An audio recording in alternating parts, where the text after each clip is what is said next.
one of the important roles that we have as leaders is harmonizing people. Yung argument, yung debate, yung productive conflict, meaning people having different opinions, should be normal and should be normalized by leaders.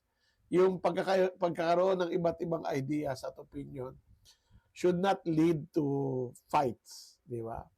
So, importante na yung leader marunong mag-establish ng collaboration norms or conflict norms or issue resolution norms. So, ang aking suggestion, kung ikaw yung supervisor or manager at medyo madalas mag-away yung mga members ng iyong team, kailangan mong kailangan mong tumawag ng meeting, sit them down and talk about how to resolve an existing conflict and agree on how to deal with different kinds of conflict moving forward.